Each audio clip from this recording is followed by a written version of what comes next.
இயேசு கிறிஸ்துவின் ஈடு இணையற்ற நாமத்தில் உங்களை ஆராதனை நேரத்திற்கு அன்போடு வாழ்த்துகிறேன், வரவேற்கிறோம்.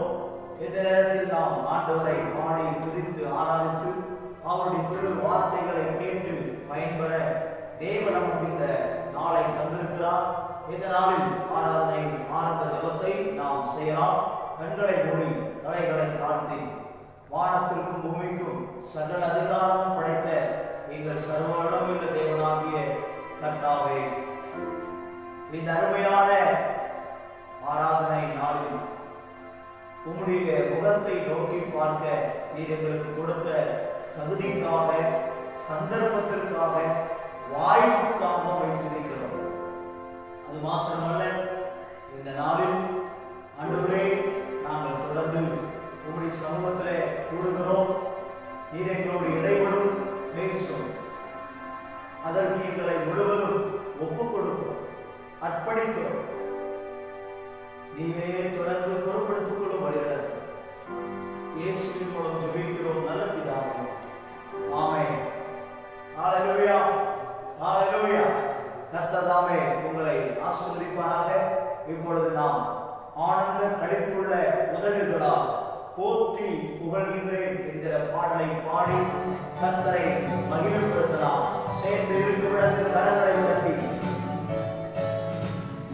ஆனந்த களிப்புள்ள உதடுகளால் போற்றி புகழ்கின்றேன். ஆனந்த களிப்புள்ள உதடுகளால் போற்றி புகழ்கின்றேன். அறுசுவை உணவு உண்பது போல் திருப்தி அடைகின்றேன். அறுசுவை உணவு உண்பது போல் திருப்தி அடைகின்றேன். தினமும் துதிக்கின்றேன். ஆனந்த களிப்புள்ள உதடுகளால் போற்றி புகழ்கின்றேன். ஆனந்த களிப்புள்ள உதடுகளால் போற்றி புகழ்கின்றேன். மேலானது உம் பேரன்பு, உயிரினும் மேலானது. மேலானது உம் பேரன்பு, உயிரினும் மேலானது. உதடுகள் துதிக்கட்டும் உயிருள்ள நாளெல்லாம். உதடுகள் துதிக்கட்டும் உயிருள்ள நாளெல்லாம். உயிருள்ள நாளெல்லாம். ஆனந்த களிப்புள்ள உதடுகளால் போற்றி புகழ்கின்றேன். ஆனந்த களிப்புள்ள உதடுகளால் போற்றி புகழ்கின்றேன். தேவனே என் தேவன் தேடுவேன் ஆர்வமுடன். தேவனே என் தேவன் தேடுவேன் ஆர்வமுடன். மகிமை வாஞ்சிக்கிறேன், வல்லமை காண்கிறேன். மகிமை வாஞ்சிக்கிறேன், உம் வல்லமை காண்கிறேன். உம் வல்லமை காண்கிறேன். ஆனந்த களிப்புள்ள உதடுகளால் போற்றி புகழ்கின்றேன். ஆனந்த களிப்புள்ள உதடுகளால் போற்றி புகழ்கின்றேன். நீர்தானே என் துணையானே, உம் நிழலில் கைகூறுவேன். நீர்தானே என் துணையானே, நிழலில் கைகூறுவேன். உறுதியாய் பற்றிக் கொண்டே உம் வலக்கரம் தாங்குதையா. உறுதியாய் பற்றிக் கொண்டே உம் வலக்கரம் தாங்குதையா. வலக்கரம் தாங்குதையா.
கர்த்தாதி கர்த்தர், ராஜாதி ராஜா, ஆனந்த களிப்புள்ள உதடுகளால் துதிக்கும் பாத்திரர், மகிமைக்கும் பாத்திரர், கனத்திற்கும் பாத்திரர், எல்லாவற்றிலும் மேலானவர், எல்லோரிலும் சிறந்தவர். ஹல்லேலூயா.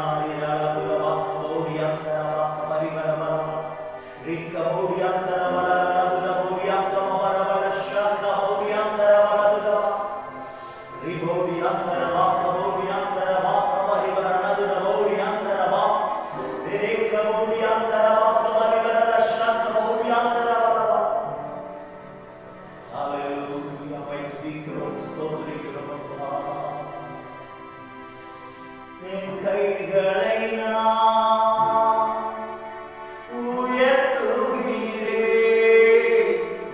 உன் திருநாமம் சொல்லி சொல்லி. என் கைகளை நான் உயர்த்துகிறேன், திருநாமம் சொல்லி சொல்லி. படுக்கையிலும் நினைக்கிறேன்,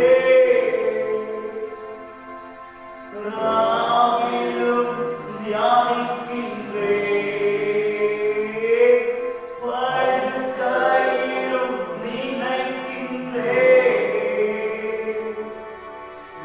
இரவிலும் தியானிக்கின்றேன், இரவிலும் தியானிக்கின்றேன். ஆனந்த களிப்புள்ள உதடுகளால் போற்றி புகழ்கின்றேன். ஆனந்த களிப்புள்ள உதடுகளால் போற்றி புகழ்கின்றேன். ஹல்லேலூயா.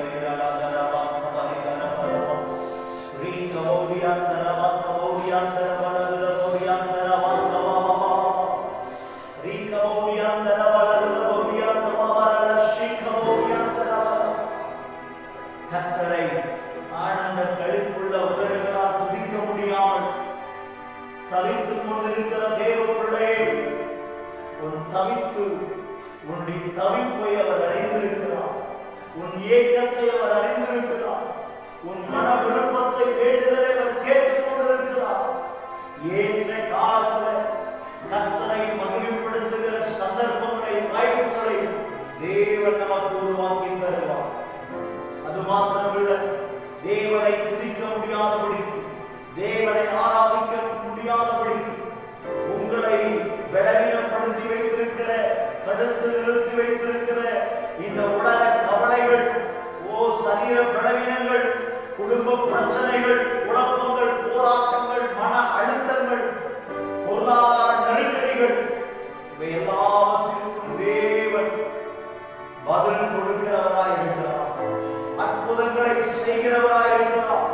இப்பொழுதே ஒரு தேவ வல்லமை, இப்பொழுதே தேவனுடைய அபிஷேகத்தின் அந்த வல்லமை உங்களுடைய மனதை அழுத்திக் கொண்டு தேவனை துதிக்க முடியாதபடிக்கு, ஆராதிக்க முடியாதபடிக்கு உங்களை தடை செய்து கொண்டிருக்கிற அந்த நுகங்களின் மேல் இப்பொழுதே பரிசுத்த ஆவியானவருடைய அபிஷேகம் நுகத்தை முறித்து போடுகிறதை பார்க்கிறேன். இந்த நாளில், இந்த நேரத்திலிருந்து நீங்கள் நன்றாக ஆண்டவரை பாடி துதித்து ஆராதிக்கிற தேவ பிள்ளைகளாய் இருக்க போகிறீர்கள். ஆண்டவருடைய வார்த்தையின்படி செவி கொடுத்து அதற்கு கீழ்ப்படிந்து தேவ பிரசன்னத்தில் வாழப் போகிறீர்கள். அதனால் பல வெற்றிகளை நீங்கள் பெற்று கர்த்தருக்கு சாட்சியாய் இருக்க போகிறீர்கள். இதை விசுவாசிக்கிற நீங்கள் இருக்கிற இடத்தில் வலது கரத்தை உயர்த்தி, ஆண்டவரே, எங்கள் தெய்வமே, உமக்கு நன்றி என்று சொல்லுங்கள். தேவன் நம்மோடு பேசிக் கொண்டிருக்கிறார். அவர் நம்மோடு இடைப்பட்டுக் கொண்டிருக்கிறார். நம்மை அவர் உணர்த்தி நடத்துகிறார். இந்த வார்த்தை எனக்காகத்தான் என்று ஏற்றுக்கொண்ட தேவ பிள்ளையே, நிச்சயமாய் இந்த நேரத்திலிருந்து தேவன் உங்களை அப்படியே விடுதலையோடு அவரை பாடி துதித்து, அந்த பாடி துதித்து ஆர்ப்பரித்து ஆண்டவரை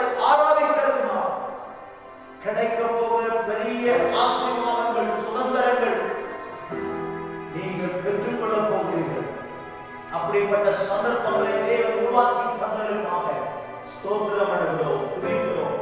இந்த நாளில் ஆண்டவரே, உலக நாட்டில் உள்ள அனைத்து மக்களுக்காக நாங்கள் ஜெபம் பண்ணுகிறோம். ஒவ்வொரு மக்களுடைய ஆண்டவரே சுகத்திற்காய், பலத்திற்காய், ஆரோக்கியத்திற்காய், விடுதலைக்காய் ஜெபம் பண்ணுகிறோம். அது மாத்திரமல்ல ஆண்டவரே ஸ்தோத்திரம், இந்த நாளிலும் கூட நாங்கள் ஜெபம் பண்ணுகிற ஜெபங்கள் இயேசுவின் நாமத்தினால எல்லா மக்களுக்கும் பாதுகாப்பு, தேவைகள் சந்திக்கப்பட, அற்புதங்கள் நடக்க, சுகம் உண்டாக, ஆண்டவருடைய அடுத்தரம் ஆசீர்வாதம் உண்டாக, ஆண்டவரே உலகமே போராடி தவித்துக் கொண்டிருக்கிற இந்த கொடிய போர சம்பவங்களிலிருந்து விடுதலை பெற ஆவியோடு நாங்கள் இயேசுவின் நாமத்தில் ஜெபிக்கிறோம். எங்கள் ஜெபங்களிலும் ஜீவனுள்ள நல்ல பிதாவே, ஆமென். மீண்டும் உங்களை ஆண்டவராக இயேசுவின் நாமத்தில் வாழ்த்துகிறேன், வரவேற்கிறேன். இந்த நாளில் நாம் ஆண்டுடைய வார்த்தைகளை நாம் கேட்க, தியானிக்க கர்த்தர் நமக்கு உதவி செய்வாராக. அது மாத்திரமல்ல, இந்த நாளில் என்னுடைய குடும்பத்தின் சார்பாகவும் உங்களுக்கு அன்பின் வாழ்த்துக்களை தெரிவிக்க உங்களுக்கு நான் தெரிவிக்கிறேன். அது மாத்திரமல்ல, ஆண்டுடைய வார்த்தை தொடர்ந்து நாம் விசுவாச வீரர் பட்டியலில் உள்ள விசுவாச வீரர்களை பற்றி நாம் தியானித்துக் கொண்டிருக்கிறோம். அவருடைய வாழ்க்கை, அவர்கள் கடந்து வந்த பாதைகள், தேவன் அவர்களுக்கு செய்த அற்புதங்கள், நமக்கும் அவர் போதுமானவராக இருக்கிறார் என்று சொல்லி பார்த்து கொண்டு வருகிறோம். இந்த நாளில் விசுவாச வீரர் பட்டியலில் உள்ள 11வது நபராக இருக்கக்கூடிய யோசுவா அவரை குறித்து நாம் இந்த நாளில் நாம் பார்க்க போகிறோம். இந்த நாளுடைய செய்தியுடைய தலைப்பு யோசுவா முற்றிலும் கீழ்ப்படியும் விசுவாசம், வெற்றி வாகை சூடும் விசுவாசம். முற்றிலும் கீழ்ப்படியும் விசுவாசம், வெற்றி வாகை சூடும் விசுவாசம். நான் இன்னும் உங்களுக்கு இதை குறித்து தெளிவாக சொல்கிறேன். எல்லாவற்றிலும் யோசுவா ஒரு கீழ்ப்படிந்து, விசுவாசம் அவனுக்கு இருந்ததினால் கீழ்ப்படிந்தார். அதோடு அப்படி அவர் விசுவாசத்து கீழ்ப்படிந்து இருந்ததினால் தான் எல்லா இடங்களிலும் யோசுவாவை தேவன் வெற்றி வாழ்க்கை வாழும்படி, வெற்றி வாகை சூடும்படி அவனுக்குள் இருந்த விசுவாசம் அதை தந்தது யோசுவாவிற்கு. இந்த யோசுவா வாழ்க்கையில் எப்படி இவர் ஒரு விசுவாச வீரர் பட்டியலில் இடம்பெற்றார்? அதற்கு வேத ஆதாரம் எபிரேயருக்கு எழுதின நிருபம் 11ஆம் அதிகாரம் 30வது வசனத்தை வாசிக்கும் பொழுது வாசிக்கலாம். விசுவாசத்தினாலே எரிகோ பட்டணத்தின் மதில்கள் 7 நாள் சுற்றி வரப்பட்டு விழுந்தது. 7 நாள் சுற்றி வரப்பட்டு விழுந்தது. இந்த வார்த்தையும் நாம் வாசித்த இந்த வசனத்தில் யோசுவா என்கிற பெயர் அங்கே எழுதப்படவில்லை. ஆனால் அவருடைய தலைமை பொறுப்பெடுத்து செய்கிற அந்த காலத்தில் அங்கே நடந்த அந்த சம்பவத்தின் மிக முக்கியமான தலைவராக இருக்கிறவர் யோசுவா. இந்த யோசுவா விசுவாசத்தினாலே எரிகோ பட்டணத்தின் மதில்கள் 7 நாள் சுற்றி வரப்பட்டு அது விழுந்தது என்று வேதத்தில் நாம் வாசிக்கிறோம். இதற்கு இணையான வசனம் இருக்கிறது. யோசுவா 6ஆம் அதிகாரம் 20வது வசனத்தில் வாசிக்கும் பொழுது, யோசுவா 6ஆம் அதிகாரம் 20வது வசனத்தை வாசிக்க நாம் கேட்க போகிறோம். வாசிக்கலாம். எக்காலங்களை ஊதுகையில் ஜனங்கள் ஆர்ப்பரித்தார்கள். எக்கால சத்தத்தை ஜனங்கள் கேட்டு மகா ஆரவாரத்தோடு முழங்குகையில் அலங்கம் இடிந்து விழுந்தது. நாம் மேலே ஒரு வசனத்தை வாசித்தோம். என்ன வசனம் அது? எபிரேயர் 11:30 விசுவாசத்தினாலே எரிகோ பட்டணத்தின் மதில்கள் 7 நாள் சுற்றி வரப்பட்டு விழுந்தது. இங்கே இந்த வசனத்தை வாசிக்கும் பொழுது எரிகோ அலங்கம் இடிந்து விழுந்தது. எப்படி? எக்காலம் ஊதுகிற ஒரு கூட்டம், அந்த எக்கால சத்தத்தை கேட்கிற கூட்டம், அந்த ஜனங்கள் ஆர்ப்பரிக்கிற கூட்டம், ஜனங்கள் மகா ஆரவாரத்தோடு முழக்கமிடுகிற அந்த சத்தம், இவைகளினால் அங்கே அலங்கம் இடிந்து விழுந்திருக்கிறது. அப்படியானால் நன்றாக நாம் கவனிக்க வேண்டிய ஒரு காரியம், இதுல விசுவாசம் என்பது ஒரு மிகப்பெரிய ஒரு செயலாக மாறுகிறது, வாழ்க்கையின் நடைமுறையாக மாற்றப்படுகிறது. ஆனால் அவர்களுக்கு அங்கே சூழ்நிலையை பாருங்கள், தங்களுடைய அறிவுக்கு எதிரான செயலாய் இருந்த போதிலும் கர்த்தரின் வார்த்தையை முற்றிலும் விசுவாசித்து யோசுவாவும் இஸ்ரவேலரும் எரிகோவை சுற்றி 7 நாட்கள் நடந்தார்கள். சத்தத்தை கேட்கிற கூட்டம், அந்த ஜனங்கள் ஆர்ப்பரிக்கிற கூட்டம், ஜனங்கள் மகா ஆரவாரத்தோடு முழக்கமிடுகிற அந்த சத்தம், இவைகளினால் அங்கே அலங்கம் இடிந்து விழுந்திருக்கிறது.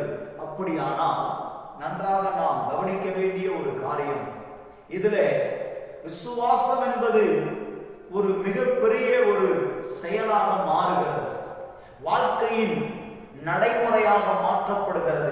ஆனால் அவர்களுக்கு அங்கே சூழ்நிலையை பாருங்கள், தங்களுடைய அறிவுக்கு எதிரான செயலாய் இருந்த போதிலும் கர்த்தரின் வார்த்தையை முற்றிலும் விசுவாசித்து யோசுவாவும் இஸ்ரவேலரும் எரிகோவை சுற்றி 7 நாட்கள் நடந்தனர்.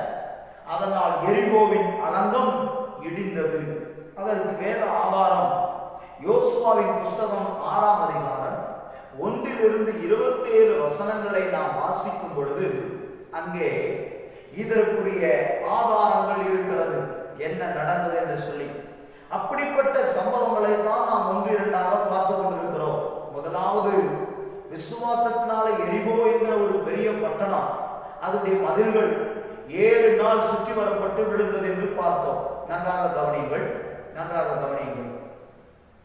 வேதம் இங்கே சொல்கிறது, நமக்கு அலங்கம் இடிந்து விழுந்தது, அதுவும் எரிகோ பட்டணத்தின் மதில்கள் இடிந்து விழுந்தது என்று சொல்லி நாம் இங்கே பார்க்கிறோம். கர்த்தருக்கு மகிமை உண்டாகட்டும்.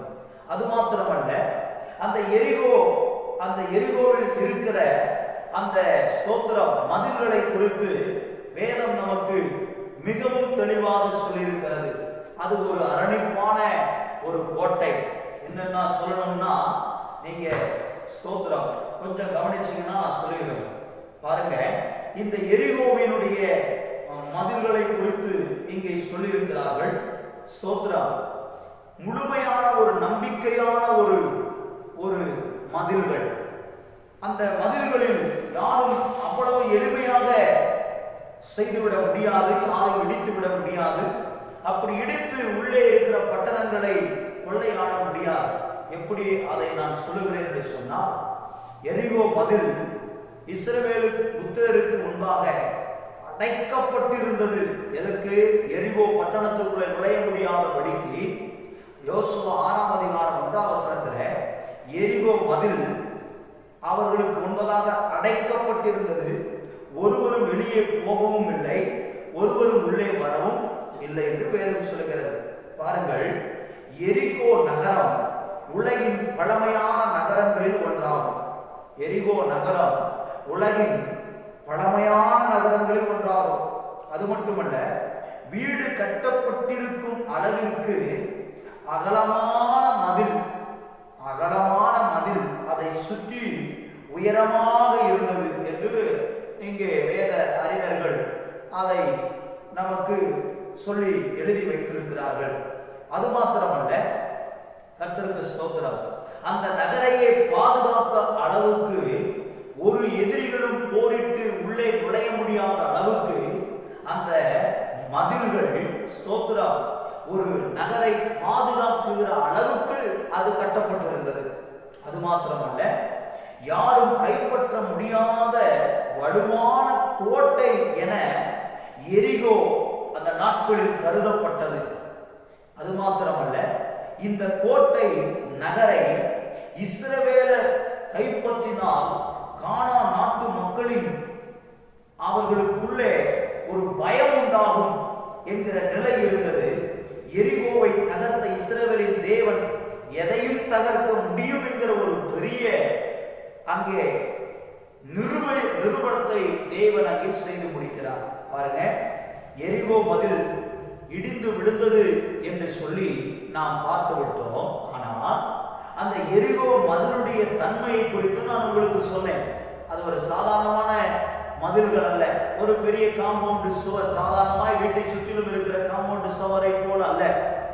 அந்த சுவர் என்பது ஒரு சாதாரணமான அல்ல. எரிகோ நகரம் உலகின் ஒரு பழமை வாய்ந்த நகரம். அந்த நகரத்தை சுற்றி பாதுகாப்புக்காக இந்த மதில்கள் கட்டப்பட்டிருந்தது. எப்படி ஒரு பெரிய வீடு அது எவ்வளவு அகலம் இருக்குமோ அந்த அளவிற்கு அகலமான உயரமான ஒரு பெரிய ஒரு மதிலாக காணப்பட்டது. அதை யாரும் எளிமையில் கட்டி இடித்து விட முடியாது. அவ்வளவு ஒரு பாதுகாப்பான அரணிப்பான ஒரு மதில்கள்.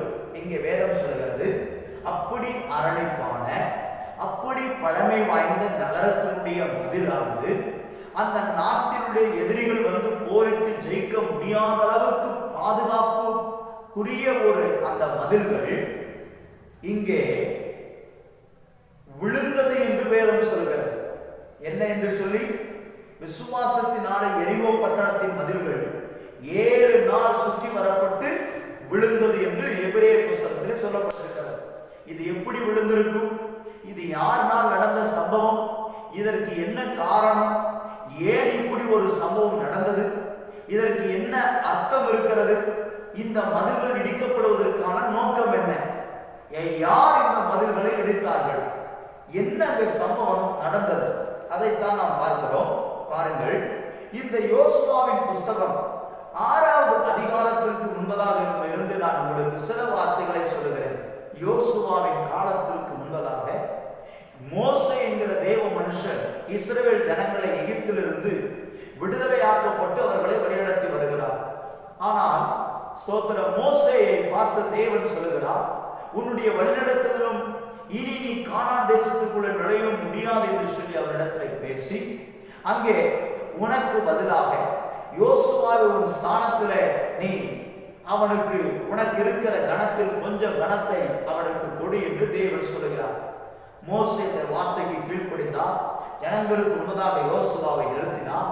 யோசுவாவை நிறுத்தி, இனி இவர் உங்களுக்கு பொறுப்பாய் தலைவராய் இருப்பார் என்று சொல்லி அவருக்கு ஜெபித்து விட்டு அவருடைய காலம் முடிவடைகிறது. அதற்கு பின்பு ஸ்தோத்திரம், இந்த யோசுவா பொறுப்பெடுத்து நடத்தி கொண்டு வந்து எரிகோ பட்டணத்திற்கு முன்னதாக நிற்கிற பொழுது பெரிய மதில் அவர்களுக்கு அடைக்கப்பட்டிருந்தது. உள்ளே நுழைய முடியவில்லை.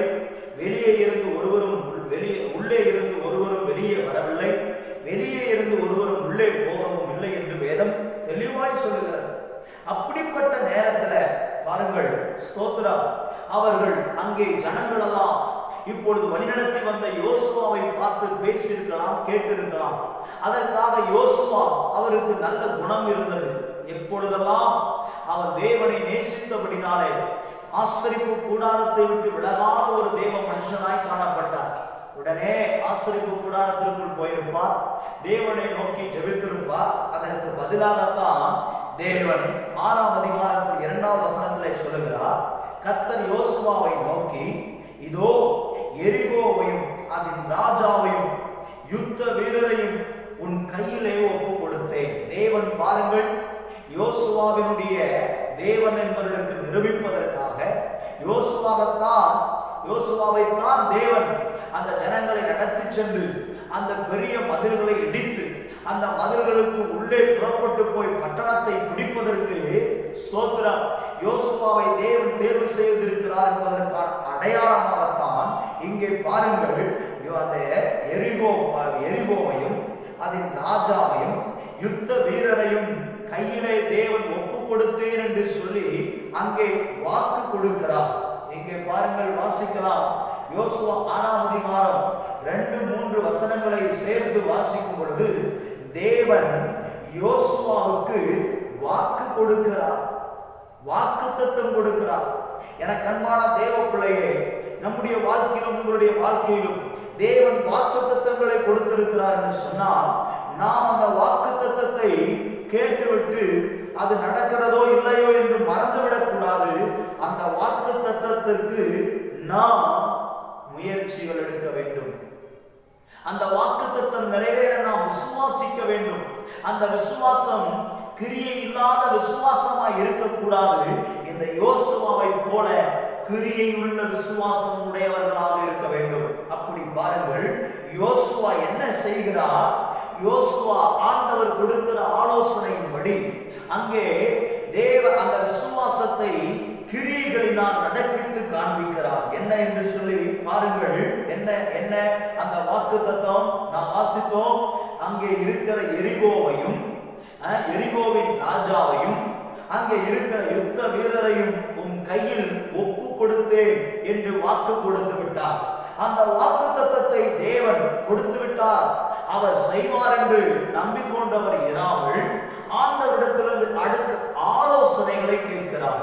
ஆலோசனையை பாருங்கள். வாக்குத்தத்தத்தை பெற்றார். அடுத்ததாக அந்த மதில்கள் இடிந்து விழுவதற்கு முதல் காரணமாக இருந்தது விசுவாசம். அதற்கு தேவன் கொடுத்த வாக்குத்தத்தம்.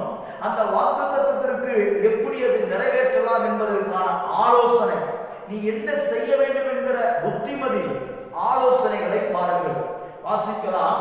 யோசுவாவின் புஸ்தகம் 6ஆம் அதிகாரம் அதனுடைய 3, 4, 5வது வசனத்தை வாசிக்கலாம். அப்படி வாசிக்கும் பொழுது கவனிங்க. அப்படி வாசிக்கும் பொழுது பாருங்கள், ஆண்டவர் சொல்லுகிறார் யோசுவாவிடத்தில், யோசுவாவே, நீ இஸ்ரவேல் ஜனங்களிடத்தில் சொல்ல வேண்டியது என்னவென்றால், நீ ஜனங்களை பார்த்து என்ன சொல்லணும்? ஆசரிப்பு கூடாரத்தில் இருக்கிற உடன்படிக்கை பெட்டியை சுமக்கிற ஆசாரியர்களும் அதற்கு ஸ்தோத்திரம் முன்பு ஸ்தோத்திரம் பின்பு இருக்கிற எக்காலம் ஊதுகிற 7 பேரையும் ஸ்தோத்திரம் நீ என்ன செய்ய வேண்டும் தெரிந்து கொண்டு, அந்த வசனத்தை பாருங்க. யுத்த புருஷராகி நீங்கள் அனைவரும் பட்டணத்தை சூழ்ந்து ஒரு தரம் சுற்றி வாருங்கள். இப்படி 6 நாள் செய்ய கடவீர்கள். 7 ஆசாரியர்கள் பெட்டிக்கு முன்பாக 7 எக்காலங்களை பிடித்துக் கொண்டு போக வேண்டும். 7ஆம் நாளில் பட்டணத்தை 7 தரம் சுற்றி வர கடவர்கள். ஆசாரியர் எக்காலங்களை ஊத வேண்டும். அப்படி ஊதும் பொழுது அவர்கள் அந்த கொம்புகளினால் நெடுதுணி இடும்போது நீங்கள் எக்காலத்தை கேட்கும் போது ஜனங்கள் எல்லாரும் மகா ஆரவாரத்தோட ஆர்ப்பரிக்க கடவீர்கள். அப்பொழுது பட்டணத்தின் அலங்கம் இடிந்து விழும் என்கிற ஒரு ஆலோசனையை யோசுவாவுக்கு தேவன் கொடுக்கிறார்.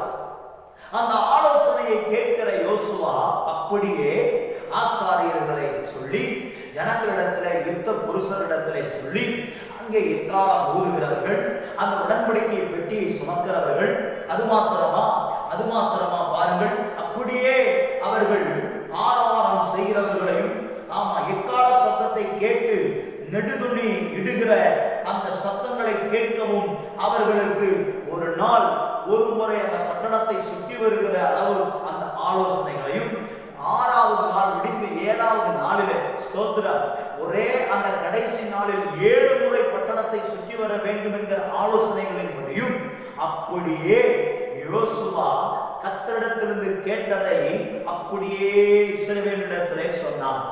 தேவ ஆலோசனையை கேட்கிற ஒரு மனுஷனாக மட்டுமல்ல, அந்த ஆலோசனையை எங்கே எப்படி யாருக்கு அதை நிறைவேற்றி முடிக்க வேண்டுமோ அதை செய்து முடிக்கிற ஒரு தேவ பிள்ளையாக யோசுவா காணப்பட்டான். எனக்கு அன்பான தேவ பிள்ளைகளே, அன்பு சகோதர சகோதரிகளே, தாய்மார்களே, என்னுடைய அன்பான தந்தைமார்களே, ஆண்டுடைய வார்த்தையை நாங்கள் வாக்குத்தத்தமாய் பெற்று அந்த வாக்குத்தத்தங்கள் நிறைவேற தேவன் கொடுக்கிற ஆலோசனைகளை நாம் கேட்டு அது இந்த காதிலே வாங்கி இந்த காதிலே விட்டுவிட்டு போகாமல் அந்த ஆலோசனையின்படி அப்படியே விசுவாசத்தோடு செயல்முறைப்படுத்துகிறீர்களா இல்லையா என்று உங்களுக்குள்ளே கேள்வியை எழுப்பிக் கொள்ளுங்கள்.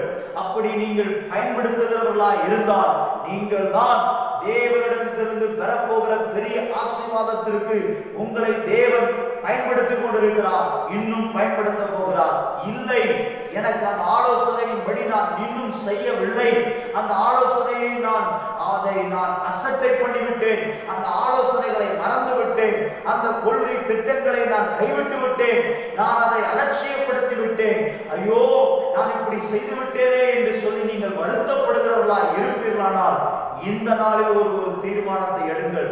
தேவனுடைய வாக்குத்தத்தம் என் வாழ்க்கையில் நிறைவேற வேண்டுமானால் அந்த வாக்குத்தத்தத்தை நான் வெறுமனே விசுவாசிக்கிறதோடு நிறுத்திவிடாமல் அந்த வாக்குத்தத்தம் நிறைவேறுவதற்கு தேவனிடத்திலே போய் ஜெபித்து அவரிடத்திலிருந்து வருகிற ஆலோசனைகளை பெற்றுக்கொண்டு அந்த ஆலோசனையின்படி தன் வாழ்க்கையை கடைபிடித்து நடைமுறைப்படுத்தி அதனால் வருகிற ஒரு பெரிய ஆசீர்வாதத்தின் வெற்றியை பெற்றுக் கொள்கிற தேவ பிள்ளையாய் மாறுவதற்காக கர்த்தர் இந்த நேரத்திலே உங்களை அழைக்கிறார். தேவ பிள்ளையே, ஹல்லேலூயா, கர்த்தருடைய நாமம் மகிமைப்படுவதாக. இன்னும் பாருங்கள், ஆலோசனையை அங்கே கேட்டு அந்த ஆலோசனையின்படியே செயல்முறைப்படுத்துவதற்கு அங்கே ஜனங்களுக்கு என்ன செய்கிறார் பாருங்கள். யோசுவாவின் புஸ்தகம் 6ஆம் அதிகாரம் அந்த 6வது வசனத்திலிருந்து 10வது வசனம் வரைக்கும் வாசிப்பீர்களானால் அங்கே யோசுவா என்ன செய்கிறார்? தேவனிடத்திலிருந்து கட்டளையை பெற்ற, ஆலோசனை பெற்று கட்டளையை பெற்ற இந்த யோசுவா தன்னுடைய ஜனங்களுக்கு அந்த கட்டளையை கொடுக்கிறார். என்னவென்று இஸ்ரவேல் ஜனங்களை பார்த்து சொல்லுகிறார், என்னவென்று, நான் தேவனிடத்திலிருந்து கட்டளையை பெற்றேன், நான் உங்களுக்கு என்ன சொல்கிறேன், கட்டளை கொடுக்கிறேன் என்கிற ஒரு தேவ பிள்ளை, விசுவாச வீரன். எனக்கு அன்பான தேவ பிள்ளையே, தேவனிடத்திலிருந்து நீங்கள் பெற்றுக்கொண்ட கட்டளையை உங்களுக்கு தெரிந்த அறிமுகமான உறவுகள், சொந்த பந்தங்கள், சுற்றி இருக்கிற சுற்று வட்டாரத்தார், உங்களுடைய திருச்சபை மக்கள் அனைவருக்கும் நீங்கள் தேவனிடத்திலிருந்து பெற்ற கட்டளைகளை நீங்கள் அந்த கட்டளைகளை கொடுத்து ஆண்டவருடைய பிள்ளைகளுக்கு கொடுக்கிறீர்களா? சிந்தித்து பாருங்கள். நான் நன்றாக அல்லது என் குடும்பம் நன்றாக என்னோடு போகட்டும், நான் கட்டளை பெற்றுவிட்டேன், கடவுள் என்னோடு பேசிவிட்டார், அதோடு போதும் என்று நினைத்துக் கொண்டிருக்கிறீர்களா?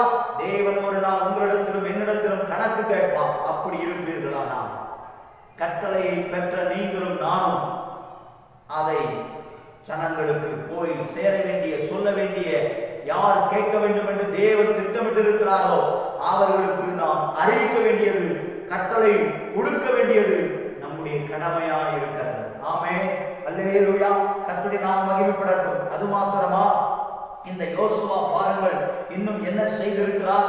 யோசுவாவின் புஸ்தகம் 6ஆம் அதிகாரம் 11லிருந்து 18வது வசனம் வரைக்கும் நீங்கள் வாசிப்பீர்களானால் இஸ்ரவேல் ஜனங்களுக்கு கட்டளையை கொடுக்கிறவன் மட்டுமல்ல, இஸ்ரவேல் ஜனங்களுக்கு எச்சரிப்பு கொடுக்கிற ஒரு தேவ பிள்ளை. என்ன என்ன என்று எச்சரிப்பு, என்ன அது எச்சரிப்பு என்று சொன்னால், இஸ்ரவேல் ஜனங்கள் அந்த பட்டணம் விழுந்து, அந்த பட்டணம் உடைந்து, அந்த ஸ்தோத்திரம் எரிகோ மதில் இடிந்து விழுந்த உடனே அவர்கள் சுற்றி இருக்கிற அந்த பட்டணத்தை சுற்றிலும் இருக்கிற பகுதியில் இருந்து உள்ளே நீங்கள் நுழைவீர்கள். நீங்கள் அந்த பட்டணத்தை பிடிக்க போகும் பொழுது, ஒரு நாள் நாங்கள் வேவு பார்ப்பதற்காக 12 பேர் வந்தோம். அந்த 12 பேர் கொண்ட குழுவில் 2 பேர் மாத்திரம் நாங்கள் போய் வேவு பார்த்து வந்த நேரங்களிலே ஸ்தோத்திரம் எங்களுக்கு ஆதரவு கொடுத்து, எங்களை பராமரித்து, எங்களை பாதுகாத்த ராகாப் என்கிற வேசி, அவருடைய வீடு நீங்கள் ஒன்றும் செய்துவிடக் கூடாது, தேவன் அவர்களுக்கு வாக்கு கொடுத்து விட்டார், தேவன் அவர்களுக்கு ஒரு பெரிய, நான் இப்படி செய்வேன் என்று சொல்லிவிட்டார், உன்னை அழிக்க மாட்டேன், உன்னை நான் காப்பாற்றுவேன், உன் குடும்பத்தையும் காப்பாற்றுவேன், அவர் வாக்கு கொடுத்து வந்திருக்கிறார்கள். அதனால் நீங்கள் ராகாப் என்கிற வேசியையும் அவருடைய வீட்டாரையும் நீங்கள் ஒன்றும் செய்யக்கூடாது என்று சொல்லி, அப்படி நீங்கள் ஒருவேளை அந்த குடும்பத்திற்கு, அந்த குடும்பத்தில் உள்ளவர்களுக்கு நீங்கள் செய்வீர்களானால் சாபத்திற்கு உள்ளாவீர்கள் என்று சொல்லி ஒரு எச்சரிக்கிற ஒரு தேவ பிள்ளை. எனக்கு அன்பான தேவ ஜனமே, நீங்களும் நானும் தேவனிடத்திலிருந்து எச்சரிப்பை பெற்றுவிட்டு மாத்திரம் நம்மோடு வைத்துவிடக் கூடாது. அதை அறியாத மக்களுக்கும் அந்த தேவ எச்சரிப்பை சொல்ல வேண்டும் என்பது நம்முடைய கடமையா இருக்கிறது. அப்படி தேவ எச்சரிப்பை சொன்னவன் தான் இந்த யோசுவா. இந்த யோசுவாவை குறித்து வேதம் இன்னும் என்ன சொல்லுகிறது? யோசுவாவுடைய பின்னணியும் குடும்பம் சூழ்நிலை என்ன பாருங்கள். யோசுவா என்கிற பெயருக்கு அர்த்தம் யெகோவா மீட்கிறார் என்று சொல்லி அர்த்தம். யெகோவா மீட்கிறார் என்று சொல்லி அர்த்தம். இந்த யோசுவாவின் தகப்பனுடைய பெயர் நூன். அவருடைய தகப்பனுடைய பெயர் நூன். நன்றாக கவனிங்கள். இந்த யோசுவா ஸ்தோத்திரம் ஒரு அடிமையானவன். இந்த யோசுவா ஒரு அடிமையானவன். அது மாத்திரமல்ல, மோசேயின் ஊழியக்காரன், படை தலைவராக காணப்பட்டவன். இஸ்ரவேல் ஜனங்களுக்கு ஒரு முறை பெரிய யுத்தம் நடந்து கொண்டிருக்கிறது. அதிலே இவன் போய் யுத்தத்திற்கு நிற்கிறான். மோசேயும் ஸ்தோத்திரம் ஊரும் ஆரோனும் தேவ சமூகத்திலே போய் கையேந்தி நின்று கொண்டிருக்கிறார்கள். அவர்கள் மோசேயின் கை தளரும் பொழுது அமலேக்கின் எழும்பி ஜெயிக்கிறான். அவன் கையை தாங்கி பிடித்து தூக்கி பிடிக்கும் பொழுது இஸ்ரவேலர்கள் ஜெயித்தார்கள் என்று வேதம் சொல்லுகிறது. அந்த யுத்த களத்தில் நின்றவன் யார்? யோசுவா. ஆமென், அல்லேலூயா. நன்றாக கவனிங்கள், நன்றாக கவனிங்கள். இவன் ஒரு படை தலைவராய் காணப்பட்டிருக்கிறான். இன்னும் ஒரு இடத்தில் மோசேக்கு விரோதமாய் ஜனங்கள் முறுமுறுக்கும் பொழுது அந்த ஜனங்களை, அந்த கூட்டங்களை, அவ்வளவு பெரிய கூட்டங்களையும் இந்த யோசுவா எழும்பி, யோசுவாவோடு காலேபும் எழும்பி அத்தனை ஜனங்களையும் அமர்த்தி உட்கார வைத்து அவர் சொல்லுகிறதை கேளுங்கள் என்று சொல்லி படை அவர் தலைவராய் இருப்பதினால் அவர் சொல்லுகிறதை ஜனங்கள் கேட்டு அடங்கினார்கள். என கண்பான தேவ பிள்ளைகளே, நீங்களும் நானும் வேடிக்கை பார்க்கிறவர்களாக இருக்கக்கூடாது. சில காரியங்களுக்கு நாம் எழும்பி பேச வேண்டிய இடத்திலே பேச வேண்டியது நம்மேல் விழுந்த கடமையாக இருக்கிறது. ஒரு ஆமென் சொல்லுங்கள், ஒரு அல்லேலூயா. கர்த்தருக்கு மகிமை உண்டாகட்டும். அது மாத்திரமல்ல, இஸ்ரவேலரின் அதிபராக காணப்பட்டார். இஸ்ரவேல் ஜனங்களுக்கு ஒரு பெரிய அதிபதி. ஆமென், பிரசிடண்டா காணப்படுகிறார். யோசுவாவுக்கு அடுத்து பெரிய வளர்ச்சி இருக்கிறது. ஆனால் மோசேக்கு அடுத்து ஒரு பெரிய தலைமை பொறுப்பெடுத்த ஒரு மனுஷன் என்கிற இஸ்ரவேலின் அதிபர் என்கிற பொறுப்பு அவனுக்குள்ளே இருந்தது. அது மாத்திரமா, இறுதியாக இஸ்ரவேல் ஜனங்கள் கானானுக்குள்ளே பிரவேசித்து எல்லாவற்றையும் சுதந்திரித்த பொழுது அவர்களுக்கு ஏற்ற நில பங்கை பங்கிட்டு கொடுக்கக்கூடிய ஒரு பெரிய பொறுப்பும் இந்த யோசுவாவுக்கு இருந்தது. அடிமையாய் ஆரம்பிக்கப்பட்டவன் வாழ்க்கையில் மோசேயின் ஊழியராய், அசிஸ்டன்ட் உதவியாளராய் இருந்தவன், படை தலைவராய் காணப்பட்டவன், இஸ்ரவேலின் அதிபராக மாறினவன், நில உரிமையை வழங்கினவன். நில உரிமையை அவர்களுடைய பங்குக்கு, அவர்களுடைய கோத்திரங்களுக்கு, கானான் தேசத்தில் தேவன் வாக்கு பண்ணின தேசத்தில் பாலும் தேனும் ஓடுகிற அந்த தேசத்தில் பங்கிட்டு கொடுக்கக்கூடிய, நில பங்கிட்டு கொடுக்கக்கூடியவராய் காணப்பட்டார். ஆமென். அது மாத்திரமா, இன்னும் 1-2 காரியங்களை நான் யோசுவாவை பற்றி சொல்கிறேன்.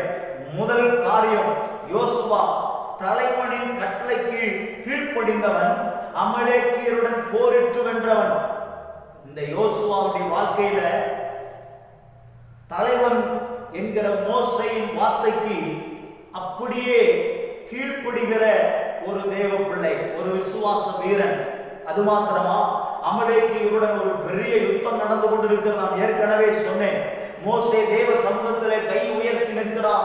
இஸ்ரவேல் படை தலைவனாக இருக்கிற யோசுவா அவரும் அவருடைய ஜனங்களும் அந்த அமலேக்கியரை ஜெயிக்கிறார்கள்.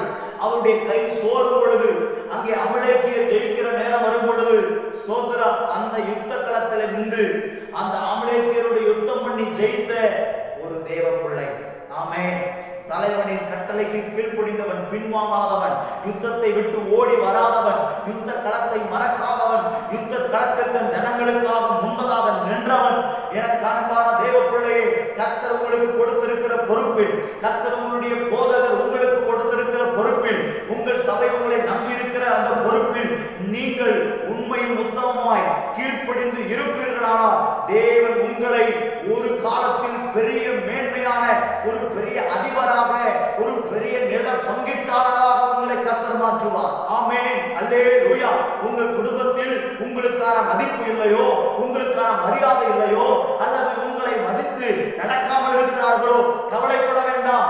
நீங்கள் இன்றைக்கு கர்த்தர் உங்களுக்கு கொடுத்திருக்கிற வார்த்தைக்கு அல்லது உங்களுடைய போதகரின் வார்த்தைக்கு நீங்கள் கீழ்ப்படிந்து நடந்தால் போதும். தேவன் ஒரு நாளைக்கு எல்லாவற்றிற்கும் மேன்மையாக உங்களை மாற்றுவார். விசுவாசிக்கிற தேவ பிள்ளையே, ஒரு ஆமென் சொல்லுங்கள், ஒரு அல்லேலூயா சொல்லலாமா? கர்த்தருடைய நாமம் மகிமைப்படட்டும். அது மாத்திரமல்ல, தேவனை நேசித்ததால் ஆசரிப்பு கூடாரத்தை விட்டு விலகாத ஒரு தேவ பிள்ளையாய் காணப்பட்டான். ஆசரிப்பு கூடாரம் என்பது தேவனுடைய ஆலயம், தேவன் வாசம் பண்ணுகிற ஸ்தலம், தேவனுக்கு பிரியமான ஒரு இடம். தேவனை நேசிக்கிற தேவ பிள்ளையே, நீ தேவனை நேசிக்கிறாய் என்று சொன்னால் தேவ சபையை நீ மறந்துவிடக் கூடாது. தேவனுடைய வார்த்தை இருக்கும் இடத்தை நீ மறந்துவிடக் கூடாது. தேவனுடைய வார்த்தை இல்லாத இடம் அது சபையாக மாறிவிட முடியாது. எல்லாம் சபை அல்ல. ஸ்தோத்திரம். பெரிய கட்டடங்களும் மாளிகைகளும் அது பெரிய தேவனுடைய கோயில்களும் அது பெரிய சபையாக மாறிவிடுவது இல்லை. தேவனுடைய வார்த்தை எங்கே இருக்கிறதோ அதுதான் தேவன் வாசம் பண்ணுகிற இடமாக மாறுகிறது. அவரே வார்த்தையாக இருக்கிறார், அவர்தான் ஜீவனாக இருக்கிறார், அவர்தான் வழியாக இருக்கிறார். என கண்பான தேவ பிள்ளையே, நீங்கள் ஒன்றையும் பார்த்து சோர்ந்து விட வேண்டாம். தேவனை நீங்கள் நேசிக்கிறவர்களாக இருந்தால் தேவனுடைய வார்த்தை இருக்கிற சபையை, இடத்தை, அந்த சமூகத்தை நீங்கள் விட்டு விடாமல் இருக்க வேண்டும். ஆமென். அல்லேலூயா. மூன்றாவதாக பாருங்கள், கானானை சுதந்தரித்து சேர்ந்து 2 பேரில் ஒருவராக காணப்பட்டவர் இந்த யோசுவா. யோசுவாவின் காலத்தின் அந்த வயதின் தன்மையில் இருந்த 2 பேர், யோசுவாவும் காலேபும், இவர்கள் 2 பேர் மாத்திரம்தான் கடவுள் கொடுத்த வாக்குத்தத்தம் பண்ணின கானான் தேசத்திற்குள் உள்ளே கால் வைத்து அதை சுதந்தரித்து அதிலே வாழ்ந்தவர்கள். அவரோடு அந்த வயசு பருவத்தில் இருந்த அத்தனை பேரும் அவர்களால் நுழைந்து போக முடியவில்லை.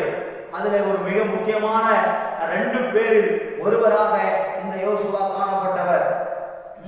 நான்காவதாக தேவனின் வார்த்தைக்கு அல்லது ஆலோசனைக்கு அப்படியே கீழ்ப்படிந்து செயல்முறைப்படுத்தினவர். தேவனின் வார்த்தைக்கு அல்லது ஆலோசனைக்கு அப்படியே கீழ்ப்படிந்து செயல்முறைப்படுத்தினவர். ஐந்தாவது, ஆவியில் தோல்வி அடைந்தும் கர்த்தருடைய சமூகத்தை நாடினார். நன்றாக கவனிங்க. எரிகோ பட்டணத்தை பிடிச்சு பட்டணத்தை பிடிக்கும் போது அங்கே ஒரு தோல்வி வருகிறது. ஆமென். அந்த தோல்வி நேரத்துல கர்த்தருடைய சமூகத்தை நாடி ஓடி வருகிற ஒரு தேவ பிள்ளை உன் வாழ்க்கையில, எனக்கு அன்பான தேவ பிள்ளையே, என்ன தோல்வி வந்தாலும், என்ன உற்சாகத்தின் வெற்றியின் உற்சாகத்தினால பட்டணத்தை பிடிக்க முயற்சி எடுத்த யோசுவா, அதனால தோல்வி வந்த உடனே அப்படியே கடவுளை விட்டு ஓடவில்லை, கடவுள் சமூகத்தை விட்டு ஓடவில்லை, கடவுள் நேசிக்கிறதை விட்டுவிடவில்லை. ஆனால் எனக்கு கிறிஸ்தவ மக்களாகிய நாம் சில தோல்விகள், சில பிரச்சனைகளை சந்தித்து விட்டால் உடனே நான் சபைக்கு வரமாட்டேன், உடனே நான் ஜெபிக்க மாட்டேன், கடவுளை தேடினதுனால்தான் எனக்கு இந்த பிரச்சனை, இந்த தொல்லை என்று நீங்கள் நினைத்து விடுகிறீர்கள். அப்படி அல்ல தேவ பிள்ளைகளே. இந்த யோசுவாவை பாருங்கள். நான் எரிகோ பட்டணத்தை பிடித்ததினால், அந்த வெற்றியினுடைய உற்சாகத்தினால் அப்படியே பட்டணத்திற்கு நுழைந்தான். அதனால் தோல்வியுற்றான். எனக்கு அன்பான தேவ பிள்ளையே, பட்டணத்தில் தோல்வி அடைந்த பொழுது தேவ சமூகத்தை நாடினது போல, யோசுவாவை போல நீங்களும் நானும் தோல்வியின் நேரத்தில் தான் அதிகமாய் தேவ சமூகத்தை நாட வேண்டும். தேவ பலனை பெற முடியும். தேவனுடைய வார்த்தையை, ஆலோசனையை கேட்க முடியும். தேவன் நம்மோடு பேசுவார். வேதம் சொல்லுகிறது, உன் பலவீனத்திலே என் பலம் பூர்ணமாய் விளங்கும், என் கிருபை உனக்கு போதும் என்று வேதம் சொல்லுகிறது. இதெல்லாம் நமக்கு பலவீனமோ, இதெல்லாம் நமக்கு முடியவில்லையோ, இதெல்லாம் நமக்கு நடக்கலையோ, அதெல்லாம் தேவ சமூகத்தில் வந்து, ஆண்டவரே என் சூழ்நிலை இதுதான், என்னுடைய பிரச்சனை இதுதான் என்று மனம் விட்டு பேசுகிற உங்களையும் என்னையும் தான் தேவன் பலப்படுத்துகிறார், தைரியப்படுத்துகிறார். மீண்டும் நிலங்களை பங்கிட்டு கொடுக்கக்கூடிய ஒரு மனுஷனாய் மாற்றுவதற்கு யோசுவாவிடத்தில் இருந்த இந்த காரியத்தை பாருங்கள். தேவ சமூகத்தை நாடின ஒரு தேவ பிள்ளை. நீங்களும் நானும் அதை செய்வோம். அடுத்ததாக கர்த்தருக்கு ஸ்தோத்திரம். ஆறாவதாக மக்களின் கடமைகளை மீண்டும் மீண்டும் மீண்டும் கர்த்தரை பின்பற்றக்கூடிய ஸ்தோத்திரம், அந்த கர்த்தருக்கு செய்ய வேண்டிய கடமைகளை, கர்த்தருக்கு ஆற்ற வேண்டிய தொண்டுகளை, அந்த விதிமுறைகளை, மோசேயின் பிரமாணங்களை இஸ்ரவேல் ஜனங்கள் அவ்வப்போது மறந்து பின்வாங்கி அவர்கள் மாறி போகும் பொழுதெல்லாம் யோசுவா மீண்டும் தேவனுக்கு நீங்கள் இப்படி கடமை செய்ய வேண்டும் என்று சொல்லி அந்த கடமைகளை மீண்டும் நினைவுபடுத்திக் கொண்டிருக்கிற ஒரு தேவ பிள்ளை. நீங்களும் நானும் என்ன செய்து கொண்டிருக்கிறோம்? ஒருவேளை நமக்கு அறிமுகமான கிறிஸ்தவ குடும்பத்தினர் ஒருவேளை ஆண்டவருடைய ஸ்தோத்திரம் சமூகத்தை, கர்த்தருக்கு செய்ய வேண்டிய கடமையை மறந்திருந்திருந்தால், அவர்களுக்கு இருக்கிற பிரச்சனைகளை யோசித்து, பாடுகளை யோசித்து, பலவீனங்களை யோசித்து தேசத்துக்கு இன்றைக்கு இருக்கிற கால சூழ்நிலைகளை அறிந்து ஒருவேளை அவர்கள் ஸ்தோத்திரம் கடவுளுக்கு செய்ய வேண்டிய கடமைகளை விட்டு பின்வாங்கி கொண்டிருந்தால், அதை நீங்கள் பார்த்து கொண்டிருந்தால், நான் பார்த்து கொண்டிருந்தால், நீங்களும் நானும் யோசுவாவை போல சும்மா இருக்கக்கூடாது. என்ன செய்ய வேண்டும்? அவர்களுக்கு மீண்டும் மீண்டும் ஆமென் அகைன் அண்ட் அகைன் அவர்களுக்கு மீண்டும் மீண்டும் நினைவுபடுத்த வேண்டும். என்னத்தை? கடவுளுக்கு கர்த்தருக்கு செய்ய வேண்டிய கடமைகளை நினைவுபடுத்துகிற ஒரு பொறுப்பு யோசுவாவுக்கு இருந்தது போல நமக்கும் இருக்க வேண்டும். ஏழாவதாக, மக்கள் தொடர்ந்து தேவனை பின்பற்ற வேண்டும் என்கின்ற கரிசனையுடன் நடந்து கொண்டவர் யோசுவா. இன்றைக்கு நீங்களும் நானும் அப்படியே யோசுவாவை போல ஜனங்கள் கர்த்தரை ஸ்தோத்திரம் பின்பற்ற மறந்த பொழுதெல்லாம் ஸ்தோத்திரம் இந்த மோசே கரிசனையுடன் ஜனங்களிடத்தில் நடந்து கொண்டு தேவனை பின்பற்ற வேண்டும். ஆபிரகாமின் தேவன், ஈசாக்கின் தேவன், யாக்கோபின் தேவன், முற்பிதாக்களின் தேவனை நாம் பின்பற்ற வேண்டும் என்கிற ஒரு பெரிய ஸ்தோத்திரம் கரிசனையுடன் ஜனங்கள் பின்வாங்க கூடாது, ஜனங்கள் மறந்துவிடக் கூடாது, ஜனங்களை விடுதலை செய்தது ஜனங்கள் நன்றியில்லாதவர்களாய் போகக்கூடாது என்பதற்காக ஒவ்வொரு முறையும் ஸ்தோத்திரம் அங்கே கரிசனையுடன் நடந்திருக்கிறார்.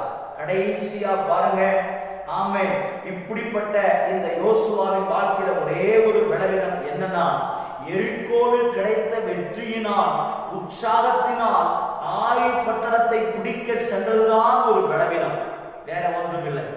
கிடைத்த வெற்றி, அதனால் வந்த உற்சாகம், அதே வேகத்தோடு ஆயி பட்டணத்தை பிடிக்க முயற்சி எடுத்ததுதான் ஒரு பெரிய பலவீனம். ஆண்டவருடைய ஆலோசனை கேட்கவில்லை, வாக்குத்தத்தத்தை கேட்கவில்லை, ஆண்டவருடைய திட்டங்களை அறியவில்லை, அவசரப்பட்டார். உற்சாகத்தின் மிகுதியினால் வந்த பலத்தை அவர் அங்கே பயன்படுத்தினால் தேவ பலம் இல்லாத போனதினால், வசனம் சொல்லுகிறது அல்லவா, பலத்தினாலும் அல்ல, பராக்கிரமத்தினாலும் அல்ல, கர்த்தருடைய ஆவியினாலே எல்லாம் ஆகும் என்று சொல்லப்பட்டிருக்கிறது.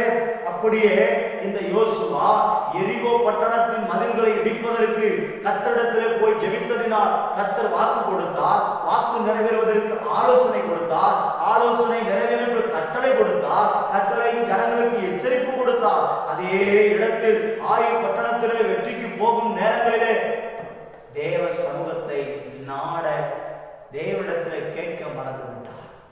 எனக்கு அன்பான தேவ பிள்ளைகள், நீங்கள் இருக்கும் இடத்தில் அப்படியே கண்களை மூடி தலைகளை தாழ்த்தி, ஆண்டவரே, ஒருவேளை என்னுடைய வாழ்க்கையிலும் யோசுவாவின் வாழ்க்கையிலே இருக்கிறது போல நீர் சொல்லாமல், நீர் எனக்கு எந்த விதிமுறையும் காட்டாமல், எனக்கு உணர்த்தாமல், என்னோடு பேசாமல், நான் ஆண்டவரே யோசுவாவை போல ஆயி பட்டணத்தை பிடிப்பதற்கு முயற்சி எடுத்திருப்பேன். ஆனால் என்னை நீர் மன்னியும் அப்பா, என்னை நீர் மன்னியும். ஆனால் யோசுவாவின் வாழ்க்கையில இருந்த ஸ்தோத்திரம் இப்படிப்பட்ட தேவ ஊழியரின் தலைவர் என்கிற மோசேயின் கட்டளைக்கு கீழ்ப்படிந்து அவர் சொன்ன போர்லே வெற்றி பெற்று தேவனை நேசித்து ஆசரிப்பு கூடாரத்தை விட்டு விலகாமல், ஆமென், கானானை சுதந்திரித்து சேர்ந்து 2 பேரில் ஒருவராக காணப்பட்டு தேவனின் வார்த்தைக்கும் அல்லது ஆலோசனைக்கும் கீழ்ப்படிந்து ஆயுள் தோல்வியடைந்து கர்த்தருடைய சமூகத்தை அதிகமாய் நாடி மக்களின் கடமைகளை மீண்டும் மீண்டும் ஞாபகப்படுத்தி மக்களை தொடர்ந்து தேவனை பின்பற்ற வைப்பதற்கு அதிக கரிசனையுடன் நடந்தது போல என் வாழ்க்கையில் நடக்க ஒப்புக் கொடுக்கிறேன், அர்ப்பணிக்கிறேன். நான் உம்முடைய வார்த்தைக்கு என்னை முழுவதும் ஒப்புக் கொடுக்கிறேன். என்னுடைய பெயரும் பின்வருகிற சந்ததிக்கு விசுவாச வீரர் அல்லது விசுவாசி, ஒரு நல்ல தேவ பிள்ளை என்கிற நற்சாட்சியோடு இந்த யோசுவாவை பற்றி இன்று நான் பேசுகிறது போல என் வாழ்க்கையும் மாறட்டும். இப்படித்தானே ஆண்டவராகிய இயேசு கிறிஸ்துவும் யோசுவாவை போல, ஆமென், இயேசு ஜனங்களுக்கு நன்மை செய்கிறவராய் சுற்றித் திரிந்தார், பிதாவுக்கு கீழ்ப்படிந்தார், பிதாவின் சட்டதிட்டங்களுக்கு விதிமுறைக்கு கீழ்ப்படிந்தார். அது மாத்திரமல்ல, ஜனங்கள் வழிமாறி திசை மாறும் பொழுதெல்லாம், அங்கே சீசர்கள் திசை மாறி ஓடும் பொழுதெல்லாம் சந்தித்து பேசி அவர்களுக்கு கரிசனையோடு நடந்து கொண்டார். அவர்கள் செய்ய வேண்டிய கடமைகளை நினைவுபடுத்தினார், அவர்களுக்கு கட்டளை கொடுத்தார், அவர்களுக்கு எச்சரிப்பு கொடுத்தார். என் ஆண்டவராகி இயேசு இன்றைக்கும் ஜீவிக்கிறார். இன்றைக்கும் அவர் நமக்காக கட்டளை கொடுத்திருக்கிறார், எச்சரிப்பு கொடுத்து கொண்டிருக்கிறார். அவருடைய வருகை மிகவும் சமீபமாயிருக்கிறது. அவருடைய வருகையில் நீங்களும் நானும் ஆயத்தமாகி எடுத்துக் கொள்ளப்படுவதற்கு அவர் மிகவும் நம்மையில் அவர் நேசமுள்ளவராய் தரிசனையுள்ளவராய் இருக்கிறார். அப்படியே என் வாழ்க்கையும் மாற ஒப்பு கொடுக்கிறேன் என்று சொல்லுகிற இந்த ஜபத்தை என்னோடு சேர்ந்து செய்து கொண்டிருக்கிற தேவ பிள்ளையே, நிச்சயமாய் உன் வாழ்க்கையில தேவன் ஒரு பெரிய அற்புதத்தை செய்வார். அது என்ன அற்புதம், அது என்ன அதிசயம்? ஒன்றுக்கும் உதவாத இருக்கிற உங்களையும் என்னையும், ஒருவரும் மதிக்காத இருக்கிற உங்களையும் என்னையும், ஒன்றையும் ஜெயிக்க முடியாமல் தவித்து திகைத்துக் கொண்டிருக்கிற உங்களையும் என்னையும் தேவன் சொன்னார் என்கிற வார்த்தைக்கு அவர் கொடுத்த வாக்குத்தத்தத்தை இந்த 6 மாத காலமாய் நம்பி விசுவாசித்துக் கொண்டிருக்கிற தேவ பிள்ளையே, நீ வெறும் விசுவாசித்தால் மட்டும் போதாது. அந்த விசுவாசத்தோடு எழும்பி காரியத்தை நடப்பி தேவ சமூகத்திற்குள்ளே ஓடிப்போ, தேவ சமூகத்திலே நின்று தேவனுடைய வார்த்தைகளை ஆலோசனையாய் கேளு. அந்த ஆலோசனையின்படி கீழ்ப்படிந்து நட. தேவன் கொடுத்த வாக்குத்தத்தத்தை நிறைவேற்றி முடிக்க வல்லமையுள்ளவராக இருக்கிறார், உண்மையுள்ளவராக இருக்கிறார். எனக்கு ஏன் இன்னும் நடக்கவில்லை? நடக்கும். நீ விசுவாசிக்கிறதோடு விட்டு விடாமல் அந்த விசுவாசத்தை கிரியைகளை காண்பி தேவன் நிச்சயமாய் சொன்னதை நிறைவேற்ற வல்லவர். இந்த ஆண்டு இறுதிக்குள் சபைக்கு கொடுத்த அன்புடைய வார்த்தையை எடுத்து நாம் ஜெபித்துக் கொண்டிருக்கிற வார்த்தையின்படியையும், உங்களுக்கு தேவன் தனிப்பட்ட முறையில் கொடுத்த வார்த்தைகளையும் படியையும் நிச்சயமாய் அவர் இந்த ஆண்டு இறுதிக்குள் நிறைவேற்றி முடிப்பார். அதற்கு விசுவாசம் வேண்டும். அந்த விசுவாசத்தில் கிரியை செயல்கள் வேண்டும். அதை தேவன் கனம் பண்ணுகிறவராயிருக்கிறார். வேதம் சொல்லுகிறது, ஆபிரகாம் விசுவாசித்தான், கர்த்தர் அவனுக்கு அதை நீதியாக எண்ணினார். நீங்களும் நானும் எதை விசுவாசிக்கிறோம்? யாரை விசுவாசிக்கிறோம்? உலகத்தையா, பணத்தையா, பொருளையா, வீடு வாசலையா, சொத்து சுகத்தையா? எதை விசுவாசித்துக் கொண்டிருக்கிறோம்? எதை கிரியை செய்து கொண்டிருக்கிறோம்? உலக காரியங்களையா, உலக வேலைகளையா? எனக்கு நேரமில்லை என்று சொல்லிக் கொண்டிருக்கிற தேவ பிள்ளையே, நீ தேவ சமூகத்திலே நேரத்தை செலவழி. கர்த்தர் உங்களையும் என்னையும் நடத்துவார், உங்களையும் என்னையும் உயர்த்துவார், உங்களையும் என்னையும் அவருடைய நித்திய ஜீவனுக்குள் அவர் அழைத்துக் கொண்டு போவார். அதற்கு நமக்கு தேவை விசுவாசம். அந்த விசுவாசத்தில் நமக்கு இருக்க வேண்டியது கிரியைகளில் இருக்க வேண்டும், கீழ்ப்படிதல் இருக்க வேண்டும். கர்த்தர் கொடுக்கிற வார்த்தைகளை விசுவாசித்து, வாக்குத்தத்தங்களை விசுவாசித்து, ஆலோசனைகளை கேட்டு கீழ்ப்படிந்து அதன்படி நடக்க ஒப்பு கொடுக்க வேண்டும். என்னோடு ஜெபித்துக் கொண்டிருக்கிற பிள்ளைகளுக்காக ஒரு விஷயம், ஆண்டவரே, அடியான் ஜெபம் பண்ணுகிறேன். இந்த ஜெபங்களை கர்த்தர் கேளும். மனதிலே ஜெபித்துக் கொண்டு ஜெபத்தை ஏறெடுத்துக் கொண்டிருக்கிற பிள்ளைகளுக்கு நீர் பேசும், இடைவிடும். இந்த பிள்ளைகளால் ஆண்டவர் இந்த வார்த்தை நான் ஆசீர்வதிக்கப்படட்டும். யோசுவாவின் தேவன் எங்கள் தேவன், இன்றைக்கு எங்களுடைய தேவனாக நீர் இருக்கிறீரப்பா. இயேசு கிறிஸ்துவை எப்படி எழுப்பினாரோ அப்படியே நீர் எங்களையும் எழுப்ப வல்லவராயிருக்கிறீரப்பா. அதற்கு எங்களை ஒப்புக் கொடுக்கும். நாங்கள் விசுவாசிக்கிறோம். நாங்கள் விசுவாசிக்கிறவர் இன்னார் என்று அறிந்திருக்கிறீர் என்று பக்தன் பவுல் சொல்லுகிறது. ஆண்டவரே, பக்தன் ஆண்டவரே யோபு சொல்லுகிறது போல நாங்கள் விசுவாசிக்கிறவர் இன்னார் என்று அறிந்திருக்கிறோம். அவர் அதினதின் காலத்தில் நேர்த்தியாய் செய்து முடிக்கிற தேவனாகி கர்த்தர் என்று யோபு சொன்னது போல, அப்பா, நாங்களும் விசுவாசிக்கிறோம், நாங்களும் வாயினால் அறிக்கையிடுகிறோம், நாங்களும் செயல்படுத்த ஒப்புக் கொடுக்கிறோம். மீதமுள்ள நேரங்களை தேவன் பொறுப்படுத்திக் கொள்ளும். இந்த ஜெபத்தை செய்து கொண்டிருக்கிற ஒவ்வொரு மக்களையும் ஆசீர்வதியும். இந்த ஊழியத்திற்காய் ஜெபிக்கிற, உழைக்கிற, கொடுக்கிற ஒவ்வொரு மக்களையும் தேவன் ஆசீர்வதிப்பீராக. தேவன் பொறுப்படுத்திக் கொள்கிறார், வழி நடத்துகிறார். இந்த செப வார்த்தை, இந்த வேத வார்த்தைக்கு அர்ப்பணிக்கிற ஒவ்வொருவரும் தேவன் அப்படியே வார்த்தையின்படி ஆசீர்வதித்து அவர்களை உயர்த்தும்படிக்கு நாங்கள் ஜெபம் பண்ணுகிறோம்.